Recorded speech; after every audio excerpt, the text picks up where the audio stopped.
নির্বাচন কমিশন সরকারের দিক থেকে তারা এই ঘোষণা দেবার পরে সরকারের সাথে রাজনৈতিক দলগুলোর মনস্তাত্ত্বিক দূরত্ব খানিকটা কমে আসছে। মানুষ কিছুটা ভরসা পেয়েছে, মানুষ কিছুটা আস্থা পেয়েছে। তারপরও শঙ্কা কেন, তারপরে উদ্বেগ কেন, তারপরে মানুষের মধ্যে সন্দেহ কেন? ফেব্রুয়ারিতে সত্যি সত্যি কি নির্বাচন হবে? কারণ এমন সমস্ত প্রশ্ন এমন জায়গা থেকে উত্থাপন করা হচ্ছে যেগুলোর মীমাংসা করতে আগামী 5 বছর, 10 বছর, 20 বছর লেগে যেতে পারে। অনেকে বলছেন সংবিধান সংস্কার নাকি নির্বাচনের আগেই নাকি সম্পন্ন করতে হবে। খুব পরিষ্কার কথা, আপনি সাংবিধানিক সংশোধন করবেন নির্বাচিত জনপ্রতিনিধি ছাড়া, নির্বাচিত পার্লামেন্ট ছাড়া, ভোট ছাড়া? আপনি কি অধ্যাদেশ জারি করে, কোনো এসআরও জারি করে আপনি কি সংবিধানের সংশোধনী করবেন? এটা খুবই দুর্ভাগ্যজনক। যারা এসব কথাবার্তা বলছেন চূড়ান্ত দায়িত্বহীন একটা আচরণ তারা কিন্তু করছেন।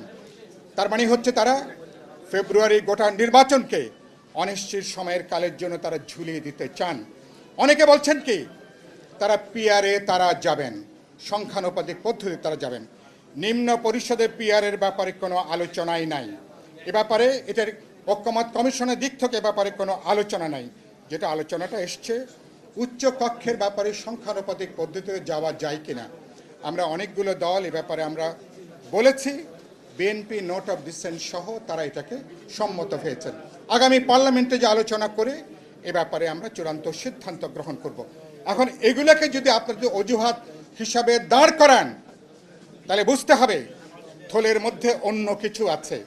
মেহরবানি করে যদি থলের মধ্যে কারো কিছু থাকে এগুলো বের করেন। যারা এই কথা বলছেন নির্বাচনের ব্যাপারে তারা সবচেয়ে বেশি সোচ্চার। তারা কেউ 3 মাস 6 মাস আগে নির্বাচনের প্রার্থী ঘোষণা করছেন। দেশব্যাপী তারা নির্বাচনে তারা কিন্তু কাজ করছেন। নির্বাচনটা এজন্য বেশি জরুরি, বিশেষ দলের ক্ষমতার জন্য না। বাংলাদেশ যেখানে হাজির হয়েছে একটা গভীর সামাজিক নৈরাজ্য তৈরি হয়েছে। এভাবে চলতে থাকলে সামাজিক নৈরাজ্য অচিরেই একটা রাজনৈতিক নৈরাজ্য এটা জন্ম দেবে।